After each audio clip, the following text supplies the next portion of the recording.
Buenas a los que se van conectando. Bienvenidos.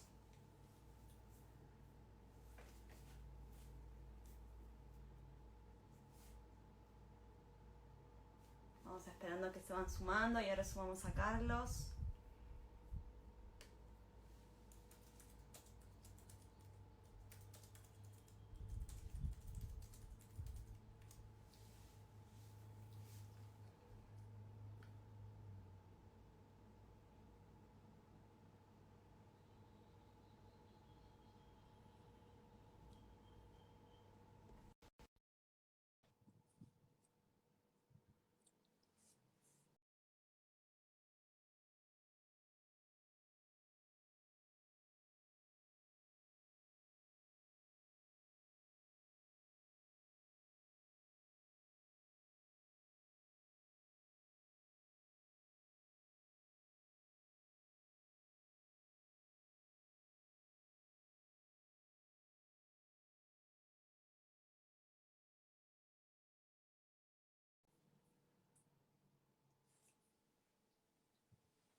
Buenas. Hola, Bueno, buenas noches por ahí.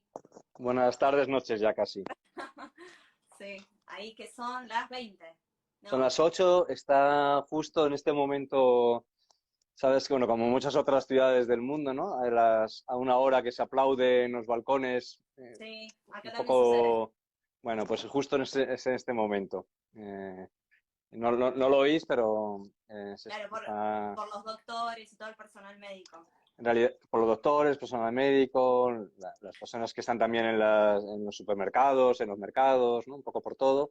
Y también tiene una componente de salir a la calle y ver a tus vecinos, ¿no? Y Claro. no sentirse tan solas y tan solos. O sea, que tiene también una componente cada vez más importante de estar con otros, ¿no? Un minuto por lo menos, ¿no? Sí, De sí. comunidad, ¿no? De, Se han visto como muchas iniciativas. Nosotros al principio las veíamos ahí y ahora también se empezaron como a hacer acá bueno, de gente que sale a cantar, de carteles en las ventanas. claro, es muy Como parecido en todo el mundo. exacto. Yo creo que, bueno, no sé cómo fue en China porque no tenemos menos información, pero desde luego en Italia ha sido y es muy parecido y yo creo que en gran parte del mundo pues las iniciativas son parecidas, porque al final las necesidades son las mismas, así de todos, ¿no? Y ya te digo, tiene una componente de agradecimiento, pero también de reconocimiento de estar con otros, ¿no? Esa importancia de no sentirse Sí. tan- en, en el, Solos en y el del este. aislamiento social que dicen, pues no sentirse aislados del todo. Mm. Exacto, exacto. Sí. Nosotros acá ahora, bueno, no hemos tenido, sé que ahí extendieron hasta el 26, ¿no? La cuarentena. Sí, aquí vamos extendiendo cada 15 días y seguiremos también en mayo, seguro. Bueno, nosotros Eh, acá no tenemos como una fecha. Lo que sí sabemos es que la educación como que está indeterminado el comienzo, o sea, la claro, vuelta. la parte buena es que os ha tocado en el principio del Sí, curso, a digamos, ustedes les ¿no? tocó Dentro como de de la lo, mitad adelante. claro, bueno, la parte buena o distinta, ¿no? Pero eso es un punto diferente, ¿no? Aquí ten en cuenta que estaba el curso en su último tercio, en la universidad lo que se llama el segundo cuatrimestre, en los colegios, ¿no? En lo que es obligatorio, ¿no? Primaria, secundaria, en el tercer trimestre, empezando el tercer trimestre, el último Claro. tercio del curso. Entonces, bueno, por un lado han estado, ¿no? Bastante tiempo en el aula y con sus profes, pero por otro el gran reto que tenemos, el gran debate desde el primer día prácticamente, casi, no es cómo cerramos el curso, ¿no? Claro. Cómo, Está pasando como lo contrario. En realidad estamos, bueno, todo lo que, porque ahí estuvimos 1 o 2 semanas de clase, nosotros arrancamos en el 5 o 6, ya no me acuerdo bien la fecha, claro, y el 13 entramos en cuarentena, o sea, estuvimos 1 o 2 semanas de claro, clase, dependiendo, bueno, de primaria, secundaria o universidad. Entonces, claro, no sé, a mí me pasó como docente que recién me estaba aprendiendo los nombres. claro, Se, claro. eso genera añade todo otras, eso añade otras dificultades distintas. exacto. Porque, por ejemplo, es claro, ¿no? Y lo sabemos desde hace muchos años, que en todo lo que tiene que ver con la virtualidad, eh, lo, quizá lo más difícil, no solamente en la educación, ¿no? Pero en general con la virtualidad es generar los vínculos iniciales, Ujú. generar el, digamos, el sentido de pertenencia a un mismo grupo. Y esto nos pasa en educación, pero nos pasa también en otro tipo Claro. de espacios virtuales totalmente. Por eso cuando hace ya 20 años casi aparecieron bueno, casi no, los blogs y estas cosas, enseguida aparecieron las sesiones de desvirtualización de esas personas que se unían a través de la red, pero no se conocían físicamente, porque hay una especie de necesidad de cerrar vínculos de esa manera. Entonces, empezando el curso, no está hecho, no está construido eso y hace que sea todavía más difícil generar ¿no? buenas relaciones, buenos vínculos con tus estudiantes. Y esa problemática no la tenemos aquí, porque ha habido tiempo de sobra. Sin embargo, aquí tenemos la otra problemática, que nos coloca en un tema muy interesante, ¿no? Que es la cultura que ataca directamente a qué entendemos por educación, ¿no? Y Claro, es cómo cerramos el curso, cómo evaluamos, claro. qué es Bien. lo importante al final. Si te parece, mira, ya somos unos 150. Estábamos hablando con Carlos un poco para contarle a la gente que se ha ido sumando. Ellos van poniendo abajo. Bueno, hemos estos días tenido gente de todo el Uruguay, pero también de distintos países. Ahí, por ejemplo, de 33, hay mucha gente del interior, de Montevideo, que nos están viendo y que, bueno, distintos docentes o distintos profesionales de la educación que nos van acompañando. Lo que estábamos comentando un poco con Carlos Magro era, bueno, cuál era la situación en España, que es como también estamos como en distintos momentos con Uruguay, por esto bueno, nosotros nos tocó al comienzo y a ellos al final. Mira, tenemos hasta de España, desde Canarias, España, Ah, muy bien. de todos lados. Pues Bueno, un les cuento, saludo a todas y a todos. Encantado de estar aquí con vosotros. muchas gracias. Les cuento un poco cómo es la dinámica para los que recién arrancan. Nosotros estuvimos arrancando la semana previa a Semana de Turismo, ¿sí? O Semana Santa. Y estuvimos, bueno, con algunas entrevistas a expertos de la educación, pero también a distintos docentes que nos han ido contando sus experiencias bueno, de estos primeros inicios en la educación virtual. Porque como hablamos recién, bueno, tenemos estas distintas realidades, pero a su vez dentro del contexto uruguayo había totalmente diversas experiencias en cuanto a la educación virtual y a la tecnología en general. Entonces, bueno, nos ha tocado como enfrentar ese desafío. Nosotros estamos todos los días a las 15 horas de acá de Uruguay. Hoy estamos contigo, Carlos. Mañana vamos a estar con Nicolás Marone, que es un profe de matemática, que nos va a estar contando, bueno, algunos recursos de matemática. El miércoles con Ximena Martínez, que es una maestra de primaria de Florida, que también nos va a contar, bueno, como alguna propuesta que ha ido integrando a su aula. El jueves con Mariana Maggio, ¿sí? Que es una argentina, acá muy conocida y también nos va a aportar un montón. Y el viernes cerramos con Claudia Broveto, que es, bueno, la líder de la Red Global de Aprendizajes acá en Uruguay, que nos va a estar contando, bueno, una mirada desde la red en general y vamos a estar reflexionando desde ese lugar. Para todos los que nos siguen, este vivo ahora es en vivo y en directo, pero en realidad después queda en nuestro perfil de Instagram y también en YouTube, en nuestro canal de YouTube. Si ponen Red Global de Aprendizajes, ahí van a encontrar todos estos videos. Y estamos utilizando para todos aquellos que quieran compartir el hashtag enlace vivo, ¿sí? Bueno, Carlos es Carlos Magro, español, él es asesor en educación y estuvo con nosotros en el 2018, ¿no, Carlos? Sí, bueno, pasa tan rápido el tiempo que Sí. no. Creo que fue el Parece que fue hace 2018, sí. poquito y en realidad ya vamos 2 años. Sí, o al revés, porque también la vida es intensa, ¿no? Tal Y uno cual. hace muchas cosas, pero sí, hace nada estuve allí con vosotros, fue un placer, de verdad, porque estuve, bueno, alrededor de 10 días y Ujú. disfrutando de Ceibal, de la red de aprendizajes, de todos vosotros y además tuve la oportunidad de estar en un encuentro con muchísimos docentes y fue una experiencia estupenda. nuestro enlace 360, que también, bueno, si alguno en estos días quiere verlo, está en YouTube, en ese canal que les mencionaba hoy, por si alguno quiere como, bueno, revivir los que nos contaban. Entonces, bueno, capaz que la primera pregunta que te hacemos, antes de entrar como en, pero que va a tener que ver también con las habilidades del siglo XXI y cómo nos aborda en este momento, es que nos cuentes un poco cómo está la situación o qué decisiones han tomado en el gobierno, digamos, de España en cuanto a la educación, cómo han ido resolviendo, bueno, esta situación.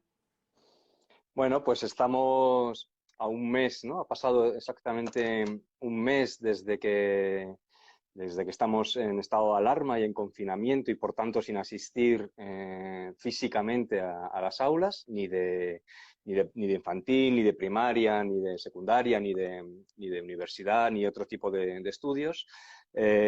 Sabes que en España las competencias de educación están transferidas a las comunidades autónomas, por tanto tenemos una situación bastante compleja desde el punto de vista de la gobernanza, Claro. porque hay un Ministerio de Educación que a su vez depende ahora mismo del Ministerio de Sanidad y de otros ministerios, y luego están las consejerías, digamos, los ministerios de las regiones, ¿no? De Andalucía, de Madrid, de Cataluña, de Extremadura, y que son las que tienen que tomar las decisiones en última instancia. Y por tanto, la reacción, ¿no? o qué medidas han ido tomando, han ido variando, varían, son parecidas en la brocha gorda, son parecidas en las grandes líneas, pero varían según la comunidad autónoma. Pero esencialmente la primera decisión que se tomó hace un mes fue, bueno, se cancelan las clases presenciales, pero continúa, ¿eh? La idea fue de continuidad de la enseñanza a través de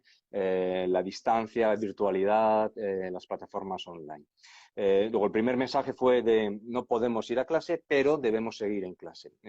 La escuela continúa, el derecho a aprender y el derecho a la educación continúa de alguna manera y nos vamos a encargar de garantizarlo.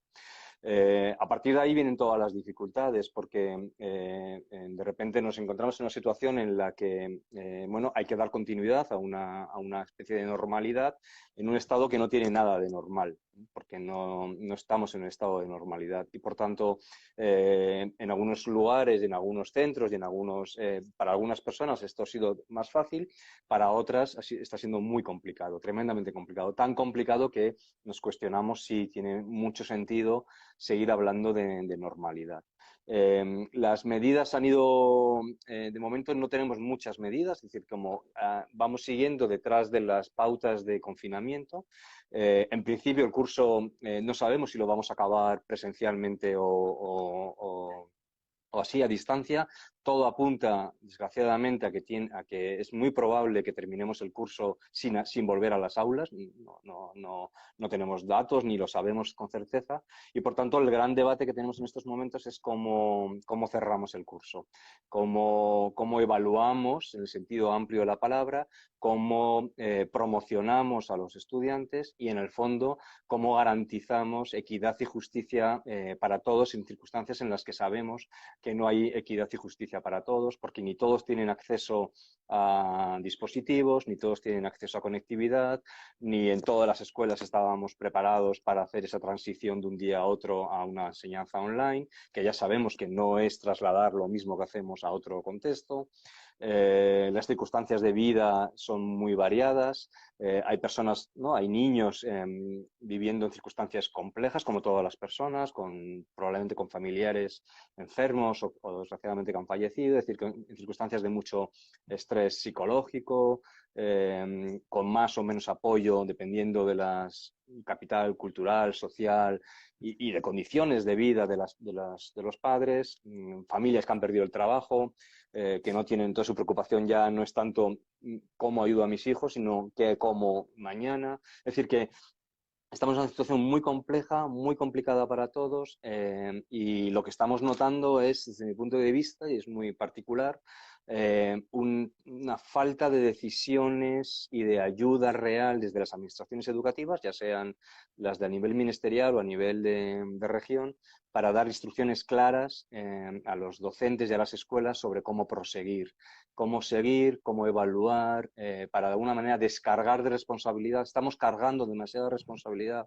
desde mi punto de vista en las maestras, en los maestros, en los profesores y en las familias, en los niños, y no estamos viendo decisiones valientes desde mi punto de vista por parte de la administración para tratar de aliviar y solventar una complejidad que se nos ha presentado y que nadie esperaba. Sí, bueno, nosotros creo que nos sentimos como bastante identificados con lo que planteás. En realidad hay como, bueno, pocas directrices, como decís vos, de cómo seguir. Yo justo hoy charlaba con una colega eso.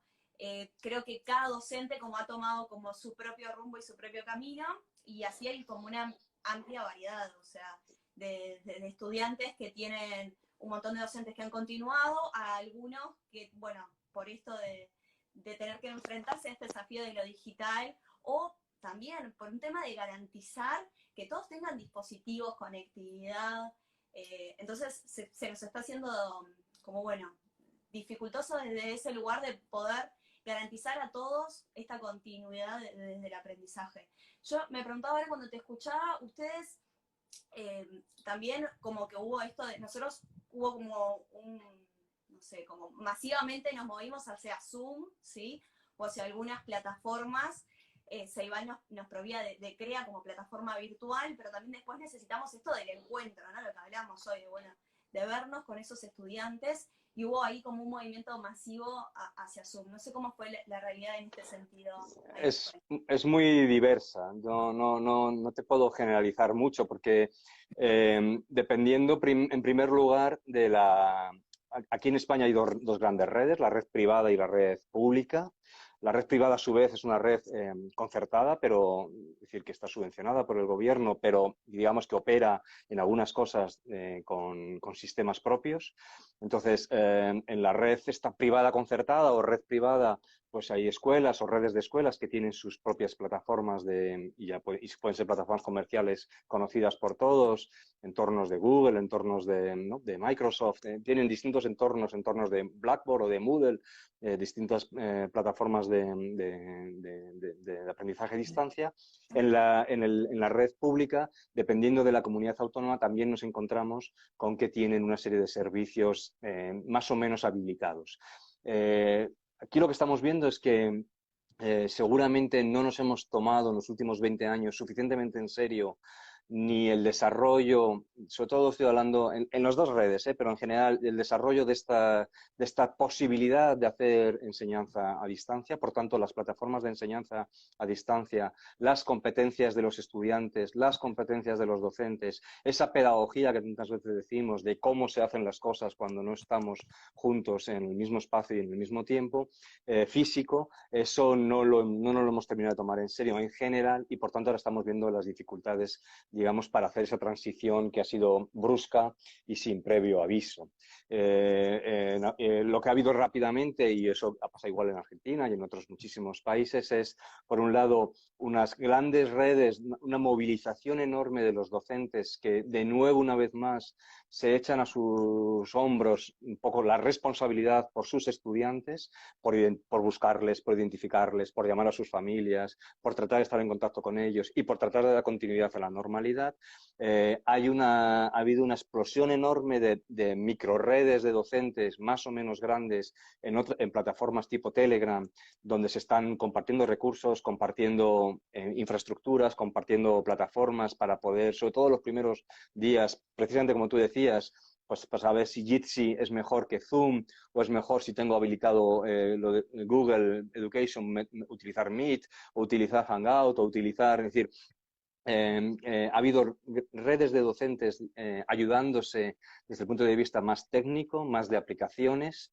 Hemos pasado también una fase que hemos pasado en todos los países de primeros días de vértigo y de pánico y no saber exactamente qué hacer y, por tanto, muchas veces con un poco de descoordinación, sobrecargar de tareas, de acciones, ¿no? de cosas para hacer a los alumnos, a los estudiantes. Con el tiempo creo que todos hemos ido aprendiendo.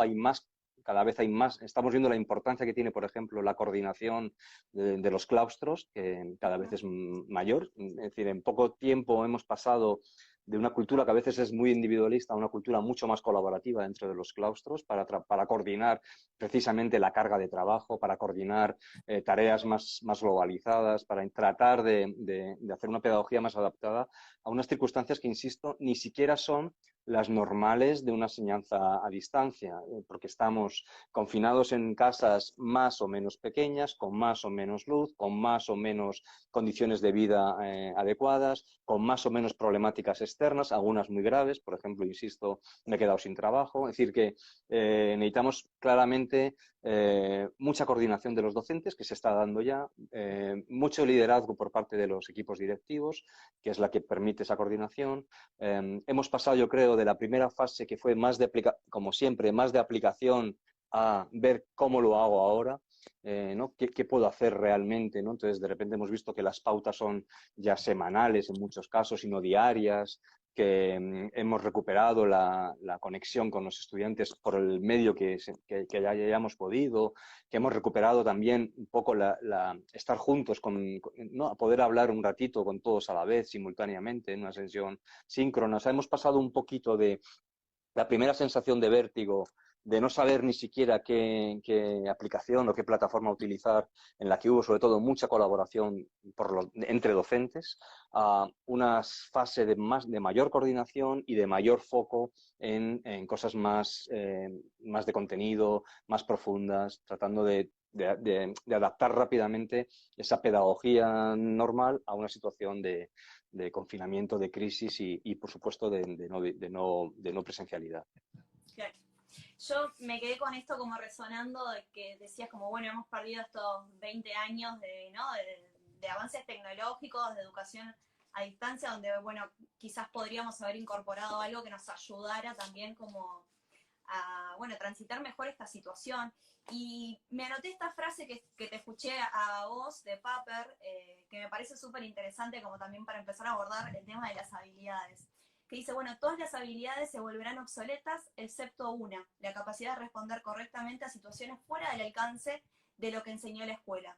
Entonces, creo que como, bueno, este es el momento, ¿no? de esta frase que me parece que, bueno, que es lo que estamos transitando. Es un momento sumamente de incertidumbre, como lo planteabas vos, que es la cuarentena, y cómo empezar a, bueno, a integrar, o ya deberíamos haber integrado determinadas habilidades y competencias que nos ayudaran a poder como sobrellevar esta situación, e incluso quizás este es el momento como para darnos cuenta de aquellas que no estamos como teniendo en cuenta o valorando y que tenemos que poner como más foco.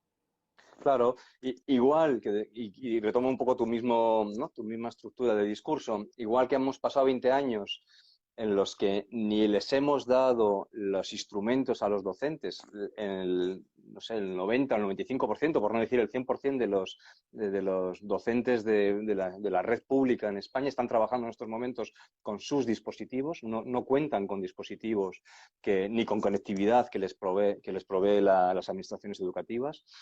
Un poco lo mismo está pasando con la mayoría de los estudiantes y ahora estamos tratando de solventar eso desde el punto de vista más básico, ¿no? De los dispositivos. No nos hemos terminado de tomar en serio qué era esto de la competencia digital, ni la de la enseñanza, ni la del aprendizaje. Las dos son necesarias y no lo hemos terminado de trabajar y, por supuesto, no nos hemos tomado en serio lo que podía suponer una digitalización de la escuela o un cambio en las pedagogías. Muy vinculado a eso, porque históricamente han transitado en los mismos periodos todos, también llevamos 20 años hablando de competencias. Todos nuestros países, todos los países de Iberoamérica y todos los países europeos llevan 20 años, más o menos desde los años, ¿no? Hablando en sus currículums, en sus legislaciones, de la necesidad de trabajar unas competencias clave, unas competencias críticas, básicas, llamémosla como queramos, unas habilidades especiales, precisamente para resolver o para poder responder, como decía Paper, a este gran reto del mundo en incertidumbre, que ya lo veníamos, ya lo traíamos, un mundo con más incertidumbres que certidumbres, pero que ahora, bueno, pues claramente nadie nos había enseñado a 8 millones de estudiantes a tener que aprender solos en tu casa.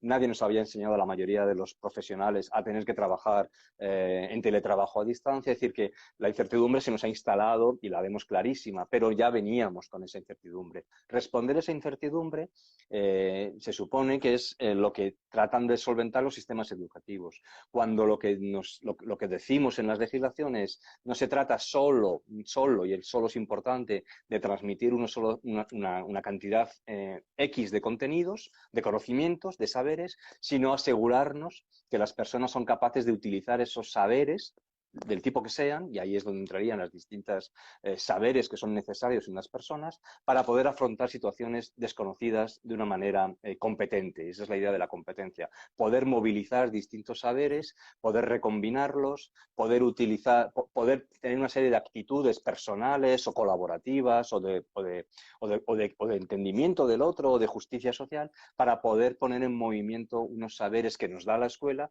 en situaciones desconocidas, que es lo que decía Paper. Paper, por cierto, que vosotros conocéis muy bien, es uno de los grandes, probablemente de los grandes en el sentido bueno de la palabra, de los grandes tecnólogos educativos que ha habido en el último cuarto de siglo.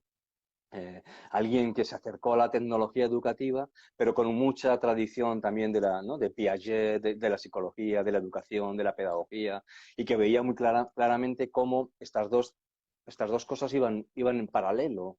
Desarrollar una especie de pedagogía para un mundo digital y de competencia digital va muy en paralelo con desarrollar la capacidad de las personas para poder actuar en contextos de incertidumbre, movilizando los conocimientos y los saberes que en la escuela hemos ido trabajando. Luego, desarrollo de competencias por un lado y coincide temporalmente con el desarrollo de esa escuela que no ha terminado tampoco de fructificar. Yo ahora pensaba, mientras te escuchaba, esto de cuáles serán, ¿no? Como esas habilidades que quizás ahora tenemos que priorizar como en este primer momento, ¿no? Incluso en esto que hablábamos, a nosotros desde este hemisferio nos tocó como, bueno, vivirlo en las primeras semanas de clase. Entonces, imagínate que todas esas estrategias de cómo aprender, de lo que es el clima de clase, todo ese contrato didáctico que hacemos con nuestros estudiantes lo estamos haciendo desde lo digital, y acá hay mucho de autorregulación que tenemos que poner, porque en realidad, así como, yo soy estudiante de secundaria, imagínate que mi estudiante podría estar en mi clase, como podrá poner la cámara apagada y estar, ¿no?, jugando en el celular. Entonces, ¿qué habilidades crees vos que son como necesarias poner los docentes foco en este momento para desarrollar, y después, veremos el tema de evaluar? Claro, bueno, yo creo que hay, sabes que el término es un poco confuso, porque el término habilidad y el término destreza y el término capacidad y el término competencia, que no significan lo mismo, se nos mezclan en español, en castellano, y nos hacen tener a todos un mapa un poco confuso. Pero si hablamos de las unidades más pequeñas, claramente la situación en la que estamos viviendo ahora, echamos de menos, voy a decirlo de esta manera, o deberíamos incentivar al menos 3 grandes bloques. A mí se me ocurren 3 grandes bloques de estas habilidades que claramente en estos momentos de confinamiento en las viviendas de cada uno y de necesidad de seguir aprendiendo se nos muestran necesarias.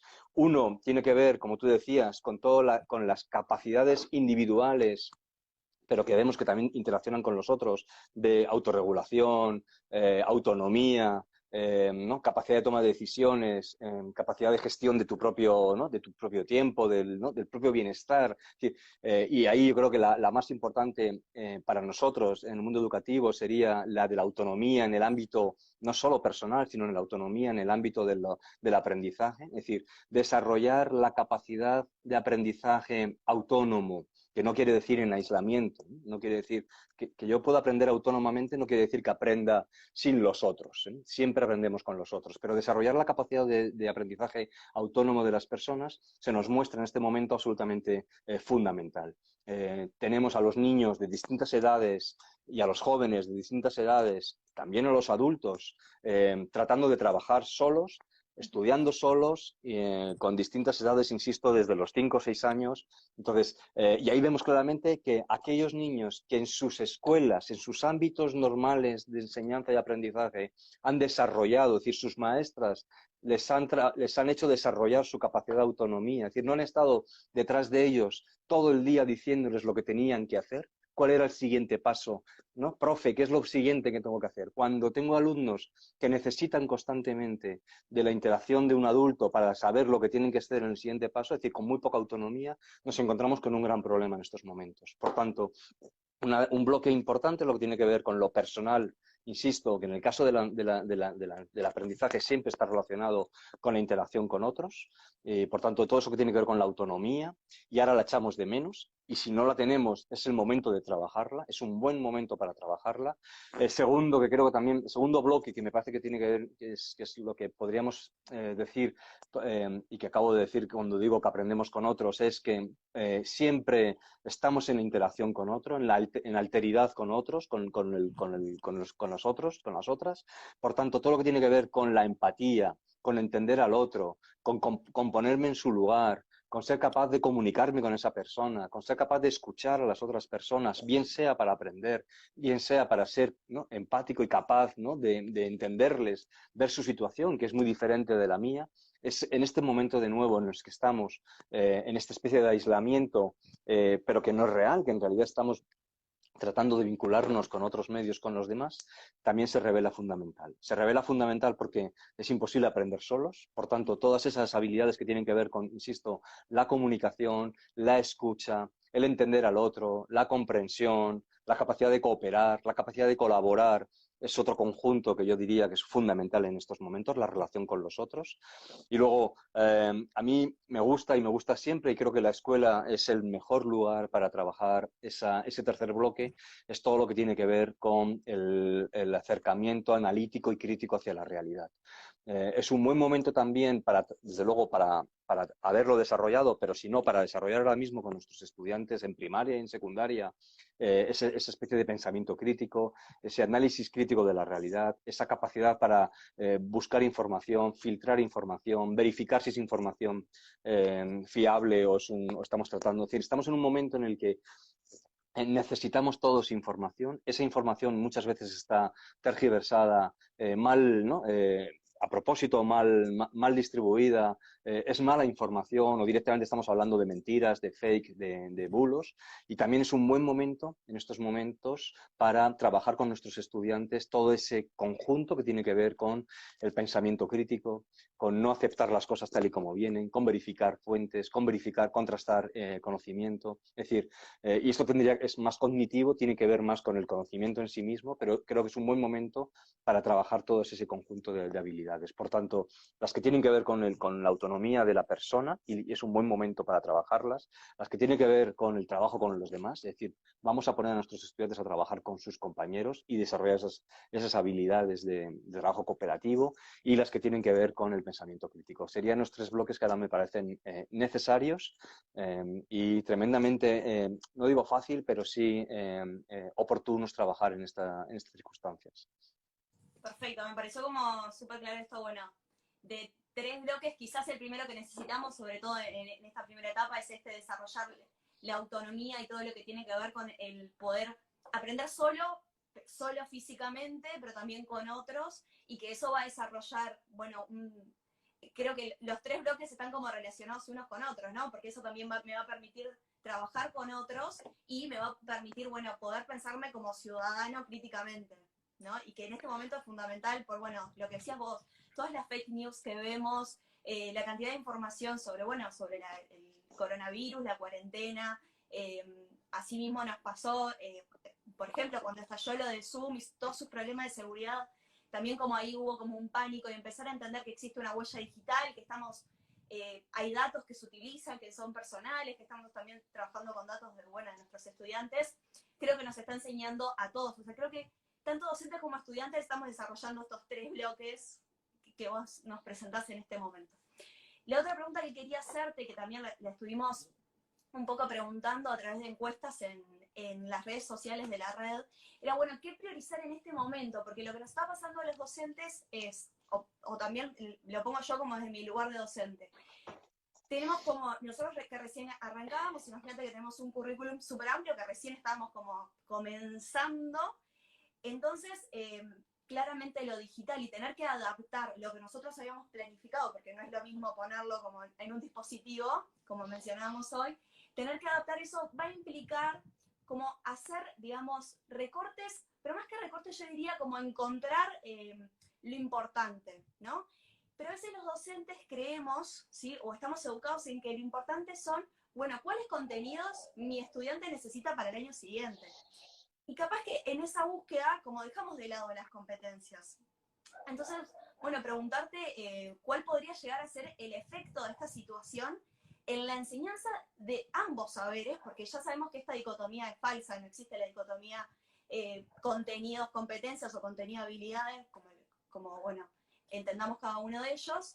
Entonces, bueno, ¿qué enfoque le ves vos o qué, no sé, desde qué beneficios puede llegar a tener, hasta qué peligros podríamos tener en estas decisiones que estamos tomando como docentes? Claro. Antes me preguntaba, si perdona que vuelva a la primera No. pregunta, ¿qué medidas habían tomado aquí en España? Como aquí estábamos en el último tercio del curso escolar o en el segundo cuatrimestre del curso universitario, las primeras indicaciones, las poquitas indicaciones que se dieron desde la Administración, tuvieron que ver con, los primeros días, vamos a reforzar, vamos a repasar de alguna manera lo que ya se había trabajado. No vamos a introducir nuevos conocimientos, nuevos contenidos, porque bueno, no sabemos cuánto va a durar esto ni las dificultades que tenemos para hacerlo. Como vemos que va para largo, como vemos que es muy probable que terminemos el curso, las indicaciones ya son, vamos a seguir adelante. Entonces, ahora ya estamos un poco igual que os pasa allí en Uruguay, que pasa en Argentina, que pasa, ¿no?, en todo el Cono Sur, o que pasa en Colombia, por ejemplo. Tenemos que arrancar el curso, ¿con qué empezamos? Y la pregunta es tremendamente importante, porque efectivamente es el momento de nuevo de recuperar o sea, tenemos siempre encima de la mesa el debate entre competencia y contenido. Es un debate que en teoría está resuelto en la legislación. En la legislación se dice, al menos en la legislación europea, lo que se dice, lo que tenemos que trabajar es una serie de competencias clave. Lo que tenemos que garantizar es que los estudiantes adquieran unas competencias claves cuando salen de la educación obligatoria. Para llegar a estas competencias claves hay que trabajar una serie de contenidos que son fundamentales, que son basales, pero hay que poner en movimiento esos contenidos. Si no pongo en movimiento esos saberes, si no los pongo en práctica, si no los pongo a hacer cosas y a tomar decisiones con esos saberes, nunca sabré si somos competentes en algún ámbito, el ámbito que sea. Bueno, de nuevo, por tanto, ¿cuál es la oportunidad que tenemos en este momento? Pues yo creo que es la oportunidad de retomar hacernos la pregunta de cuáles son esos saberes clave, cuáles son esos conocimientos absolutamente fundamentales, qué es lo más básico que tenemos que garantizar en mi curso, en mi área de conocimiento, en este nivel en el que yo estoy, volver de alguna manera a las competencias, que son saberes mucho más globalizados que los que están compartimentados por asignaturas, por disciplinas. Por tanto, yo creo que es el momento de preguntarse, de que cada docente, cada maestra, cada maestro, cada profesor, individual y colectivamente con su claustro, se pregunten, oye, estamos en el ¿no?, en este curso concreto, ¿qué es lo importante? ¿Qué tenemos que garantizar? Sabiendo que estamos en unas circunstancias que no son normales, que no podemos cubrirlo todo. Sabemos que tenemos unos currículums en la tradición latina en la que todos los países estamos, tenemos unos currículums absolutamente imposibles, disparatados, sobrecargadísimos de contenidos que no se pueden cubrir ni estando presencialmente, ni por supuesto mucho menos en circunstancias excepcionales como las que estamos. Luego es un buen momento para preguntarnos cuáles son realmente y respondernos con sinceridad cuáles son realmente los conocimientos claves que tengo que garantizar en mis alumnos. Y aquí vale la máxima esta de que menos es más.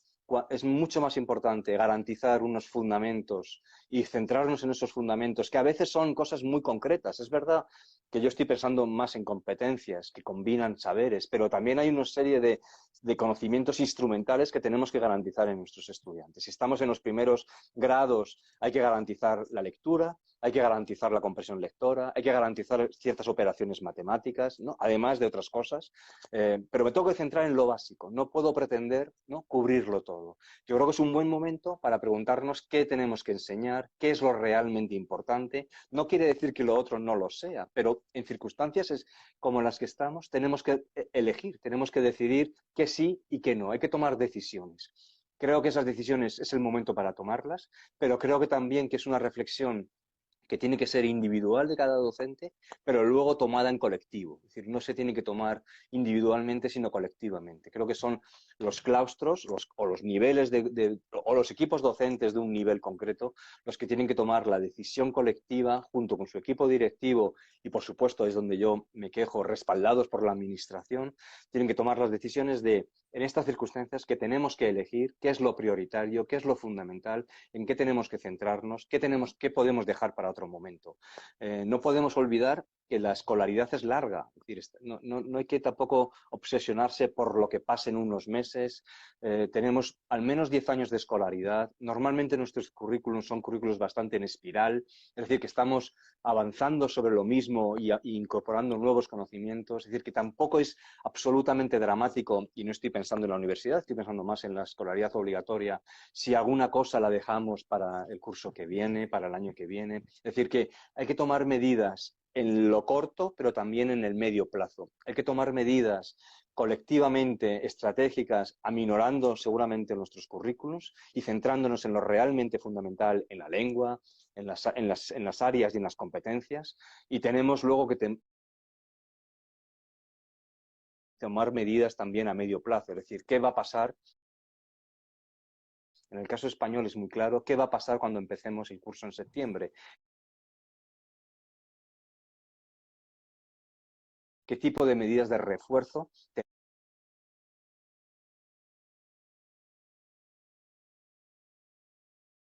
tenemos que implementar para que aquello que ahora no se ha podido cubrir, para que aquello que no todo el mundo ha podido seguir un curso con normalidad, todas esas personas, esos que están con muchos problemas para seguir el curso, podamos garantizarles que no pierdan el curso que viene y podamos retomar con medidas muy especiales de refuerzo como, ¿no?, cómo abordar esos saberes, esos contenidos que se nos quedan fuera. Luego, menos es más, volver a recuperar la idea de competencias por encima de las asignaturas y los contenidos, y en el caso de que sean contenidos muy instrumentales, centrarnos realmente en lo que sinceramente a nivel individual y a nivel de equipo docente consideramos que es absolutamente fundamental para seguir avanzando.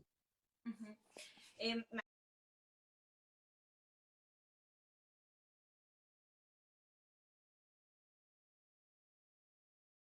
acordaba mientras te escuchaba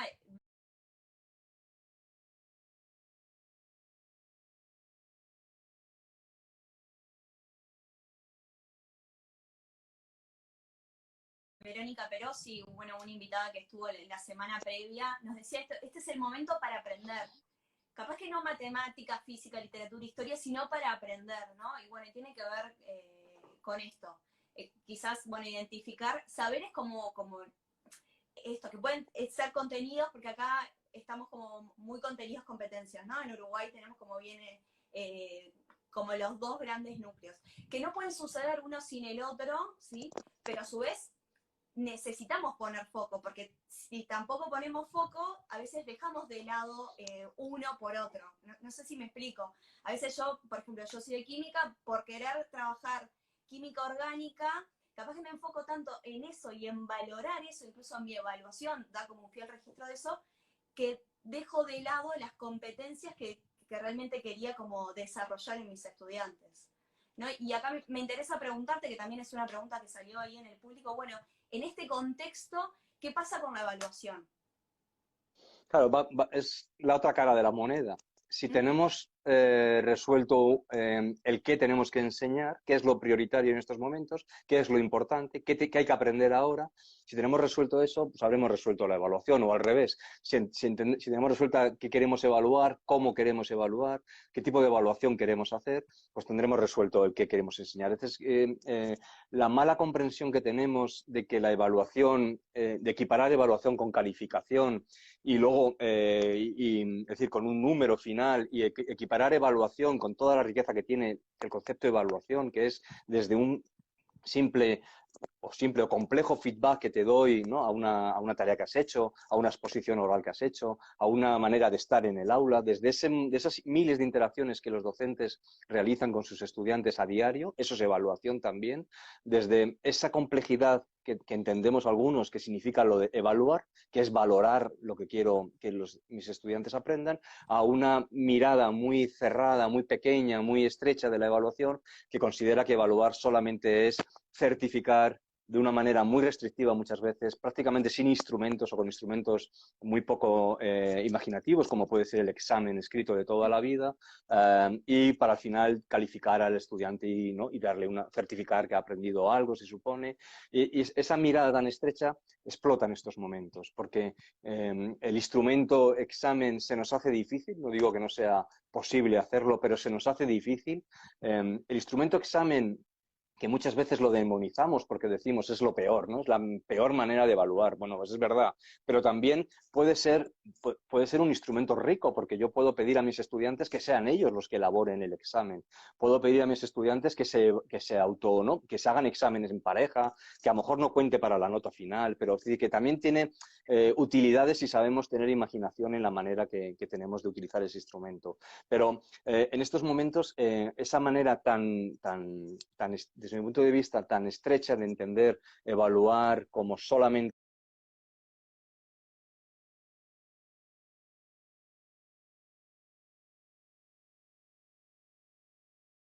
calificar y poner un certificado al final, una nota, se nos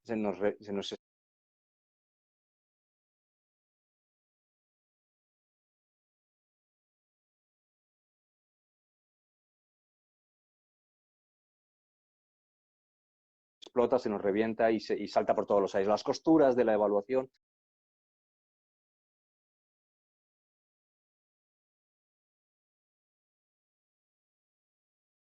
de alguna manera saltan por el aire. Y yo creo que es el momento de nuevo, y cuando pienso en evaluación, muchas veces lo que estamos es dejando de un lado los aprendizajes y tratando de certificar, ¿no? ¿No? Es decir, no nos preocupamos tanto por qué están aprendiendo, sino nos preocupamos por cómo podemos, de una manera, entre comillas, objetiva, certificar que han aprendido una serie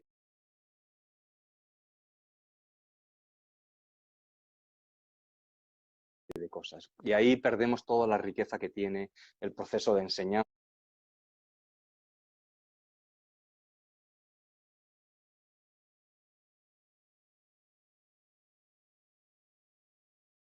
el proceso, ¿no?, de aprendizaje, cuando lo entendemos de una manera mucho más abierta. Luego, una de las grandes ¿qué nos está pasando en estos momentos a todos los docentes, a todos los países? Que saltan por los aires muchas de las cosas que ya llevábamos años poniendo en cuestión, pero que no todo el mundo lo veía, no se visibilizaban de una manera tan clara y no se veían en su extrañeza como lo vemos ahora mismo. Uno de ellos es el currículum, qué tenemos que enseñar. Cuando de repente estamos en una situación como la actual, como acabamos de comentar, esos currículums infinitos pierden todo el sentido y tenemos que repensar el currículum. El otro gran tema que salta por los aires es la evaluación. Cuando estamos en una situación como la actual, lo que yo tengo que garantizar es que mis alumnos aprendan. Si de lo que se trata es de garantizar que mis alumnos aprendan, lo que tengo que poner en marcha es mecanismos de evaluación que me garanticen que están aprendiendo. Y ahí entra toda la evaluación formativa, toda la evaluación para el aprendizaje, aprendizaje, todos esos instrumentos que conocemos, que a veces, ¿no? Toda esa diversidad en quién evalúa, de repente ya no soy solo yo el que tiene que evaluar como docente, sino que también puedo pedir a mis estudiantes que se autoevalúen, que se evalúen entre ellos. Incorporamos un montón, insisto, de instrumentos bien conocidos por muchísimos docentes que nos permiten precisamente evaluar o autoevaluarse de una manera mucho más clara. Entendemos lo importante que es que para evaluar tengo que tener claros los objetivos de aprendizaje que quiero conseguir, pero los tiene que tener claros todo el mundo. En primer lugar, el que está aprendiendo. El que está aprendiendo tiene que tener claro cuáles son los objetivos de aprendizaje por los que yo quiero evaluarle y cuáles son esos niveles de aprendizaje. Y cuando le pongo ¿no? una nota, ¿qué significa esa nota? ¿No? Y en este momento, insisto, es muy interesante porque algo que en el día a día, que ya saben, lo cuestionamos, pero no del todo, en estos momentos creo que queda totalmente cuestionado, ¿no? ¿Qué significa un 5? ¿Qué significa un 4,7? ¿Qué significa un 6,5? ¿Qué significa un examen? ¿Cuánto de objetivo es un examen? ¿Qué importancia tiene la manera que tengo yo de relacionarme con mis estudiantes, de darles un feedback, de darles una evaluación? Es decir, ¿cuánto de eso configura también la capacidad de los estudiantes ¿no? para ser buenos estudiantes, precisamente, para desarrollar su autonomía como aprendices? Luego, bueno, como tú decías, estamos en un momento en el que nos cuestionamos muy claramente qué es lo realmente importante que tenemos que aprender. Y también nos cuestionamos muy claramente cómo podemos certificar, cómo podemos asegurarnos, y es lo que queremos todos, que nuestros estudiantes están aprendiendo. Y ahí es donde necesitamos muchísima más riqueza, y esa riqueza está disponible. La buena noticia es que hay muchos docentes haciendo evaluación para el aprendizaje, evaluación formativa, también evaluación sumativa, porque a veces hay que hacerla, y esas experiencias están disponibles en la red, esos instrumentos están disponibles en la red, y probablemente sea el momento de tratar de ampliar nuestra mochila evaluativa todos un poquito, ¿no? Coger cositas de aquí y de allá para evaluar de una manera que fomente, ¿no? Que la evaluación sea el instrumento más importante que tenemos para el aprendizaje y no solamente una manera que tenemos de certificar unos supuestos aprendizajes, sino que sea realmente la gran herramienta que tienen los docentes y los estudiantes para aprender. Autoevaluándonos y evaluando de verdad para el aprendizaje, estamos asegurando los aprendizajes. Uh-huh. Me parece como fundamental lo que decías, ¿no? Porque a veces nos quedamos como docentes, como en el centro de la preocupación de, bueno, se acerca lo que sería el cierre del primer promedio, ¿no? Porque nosotros en en abril ya nos tocaría, en mayo como el primer trimestre, entonces, bueno, ¿qué pasa? ¿Qué sucede? Y acá como lo que decís vos, rescatar que en realidad lo que tenemos que, bueno, priorizar y hacer foco es en entender cómo va el proceso de aprendizaje de cada uno de nuestros estudiantes, no simplemente en esa nota que nos van a pedir en algún momento, que vaya a saber cuándo va a suceder en toda esta situación, ¿no? Entonces, bueno, entender por ahí. Y también yo pensaba ahora, mientras te escuchaba, como generar incluso, bueno, autoevaluaciones, ¿no? De los estudiantes en sí mismos, de cómo se ven a ellos mismos, y poder escuchar esas voces de los estudiantes, de, bueno, de qué les está pasando con este nuevo proceso de aprendizaje, porque ha tenido ciertos cambios.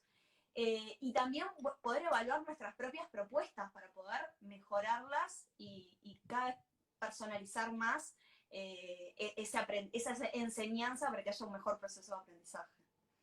Claro, efectivamente, es decir, que si lo unimos con esto que decíamos hace un momentito de aprovechemos con todas las dificultades, insisto, que tiene para todos, ¿eh? En primer lugar para los docentes, los estudiantes, sus familias, estos momentos de enseñanza como estamos haciéndolo ahora, pero aprovechemos para tratar de desarrollar al máximo posible la autonomía en el aprendizaje de los estudiantes. ¿Qué mejor manera para desarrollar la autonomía en el aprendizaje, o una de las buenas maneras para desarrollar la autonomía es darle responsabilidad también en su proceso de evaluación? Uh-huh. Y ahí podríamos llegar hasta, como hacen muchos docentes y lo hacen desde hace tiempo, darles responsabilidad en su calificación incluso. Pero no quiero ni siquiera llegar ahí. No quiero ni siquiera decir que tengan también una responsabilidad, un porcentaje en su calificación, esta final que nos piden la administración que pongamos, pero sí en su proceso de evaluación. ¿No? Démosle instrumentos, hagámosles que diseñen instrumentos de autoevaluación o de evaluación entre pares, pongámosles a darse retroalimentación entre ellos, pongámosles a trabajar en proyectos más globales que tengan que movilizar conocimientos concretos, destrezas concretas, saberes instrumentales, de matemáticas o de física, de lo que sea, de lengua, me da igual, pero pongámosles también a ser ellos parte del proceso, actores principales en su propio proceso de evaluación. Y entonces démosles responsabilidad. Y si les damos responsabilidad, y dependerá de la edad que tengan, estaremos de alguna manera fomentando esa gran habilidad, competencia, como queramos llamar, ese conjunto que decíamos al principio, que tiene que ver con desarrollar la autonomía de los estudiantes en tanto que estudiantes. Porque al final, decía Guy Claston, ¿no?, este gran pedagogo, decía, al final de la escuela lo que esperamos es que efectivamente le dé una serie de saberes, ¿no?, nos suministre unos saberes, unos conocimientos, si quieres unas habilidades y unas competencias, pero sobre todo lo que se espera de la escuela es que de ahí salgamos, ¿no?, o salgan nuestros estudiantes, nuestros hijos, con la confianza en sí mismos para poder seguir aprendiendo. Esa confianza en sí mismos para seguir aprendiendo tiene que ver con esa autonomía, tiene que ver con esa responsabilidad, y ahora estamos en un momento que, dada, incluso con todas las dificultades que tenemos, es un buen momento precisamente para trabajar esas. Ahora, eso supone un gran esfuerzo para todos y, por tanto, yo insisto de nuevo, en la medida de lo posible, no descargar las responsabilidades o no asumir las responsabilidades individualmente, tratar de trabajar lo más posible en equipos docentes, ¿no?, de aula, de ciclo, de nivel, de curso, dependiendo de dónde estemos. Bien, bueno, te agradezco de parte de la red y en parte también por todos los docentes que nos están acompañando. Llegamos a ser casi 250 personas en este vivo escuchándote. Te agradecemos un montón por todos estos aportes que sin duda nos van a hacer pensar y rediseñar como nuestras propuestas o lo que teníamos como, bueno, ahí picando, ¿no?, imaginando posibles estrategias hasta ahora. Pues Entonces, te muchísimas. saludamos. ¿Algunas palabras que te quieras despedir? No, nada, un placer, de verdad, ha sido un gusto conversar con vosotros de nuevo y dar mucho ánimo a todas y a todos, porque estamos en una situación muy difícil, no tenemos que perder de vista. Yo insisto mucho, no estamos en circunstancias normales, por tanto, aunque nos están pidiendo el esfuerzo de dar continuidad, de garantizar ese derecho a la enseñanza y al aprendizaje, tenemos que asumir todos, en primer lugar, nuestras administraciones educativas, que no son circunstancias normales y, por tanto, todo supone un esfuerzo muy grande. Dar mucho ánimo, por tanto, a todos los docentes, dar mucho ánimo también a si hay familias o si hay estudiantes escuchando esto. Nos toca una situación que no nos habíamos imaginado. Para eso aprendemos, para eso vamos a la escuela y aprendemos para tratar de saber qué hacer cuando nadie sabe qué hacer.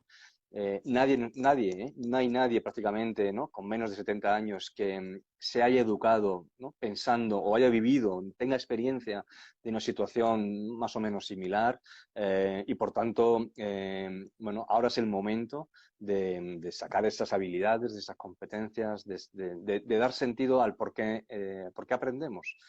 ¿Y por qué vamos a la escuela? Y vamos a la escuela precisamente para poder solventar situaciones como las actuales.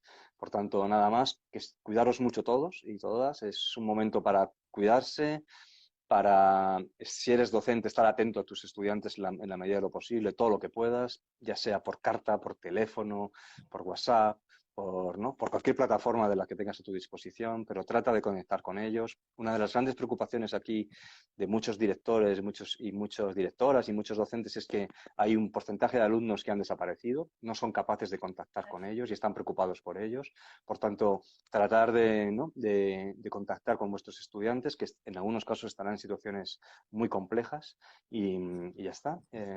Muchísimas gracias a todos y vamos a seguir. Esperemos que nos quede menos, menos nos queda ya seguro. Lo que no sabemos es cuándo podremos salir, cuándo podremos salir y volver a una cierta normalidad. Exacto. Bueno, muchísimas gracias. Te mandamos un fuerte abrazo desde acá de Uruguay. Bueno, todos los docentes ahí están agradeciéndote por tus palabras, tus aportes y, bueno, estas ideas que nos llevamos para repensarnos. Muchas Muchísimas gracias. gracias. Nos Muchísimas vemos. gracias. Chao, chao. Chau, chau.